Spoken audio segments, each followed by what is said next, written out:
सखर जी main सब्जी मंडी वेझो पीरलाल मशाइख डिंगड़ी शाह बादशाह कब्रिस्तान जी मेन ज़मीन से मुबैना कब्जे खिलाफ इलाइके वासिन जो एहतजाज कब्जे खोरन खिलाफ नारेबाजी लैंड माफिया खिलाफ कार्रवाई करण जो मुतालबो। उन सिलसिले में सखर जी सब्जी मंडी लगे कदीमी कब्रिस्तान पीरलाल मशाइख डिंगड़ी शाह बादशाह में दफनायल माइटन की कब्रन के ठाहिण खां रोकण ते इलाइके वासिन अरबेलो शेख ऐं अली शेर जोगी जी अगवाणी में कब्रिस्तान के प्लाट से कब्जो कंदड़न खिलाफ एहतजाजी मुज़ाहिरो करे छिती नारेबाजी कई वई। इन मौके ते मुज़ाहिरीन जो चवण हो त कब्रिस्तान की ज़मीन ते कब्जो कंदड़ आख़िरत के विसारे वेठा आहिनि त उन्हनि खे मरणो ई नाहे।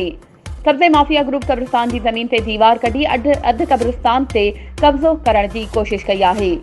मुज़ाहिरीन सिंध के वज़ीर आला Syed Murad Ali Shah, commissioner Sukkur division, deputy commissioner Sukkur ऐं ॿियनि आला अख्तियारनि खां मुतालबो कयो आहे त कब्रिस्तान की ज़मीन ते कब्जो कंदड़ बाअसरनि खिलाफ कार्रवाई कराए खेनि सख़्त खां सख़्त सज़ा ॾियारे तहफ़ुज़ ॾिनो वञे।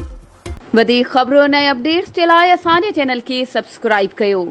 ऐं हा बेल आइकन खे प्रेस करण न विसारजो त जीअं असांजी हर नई अचण वारी वीडियो तव्हां ताईं पहुचे।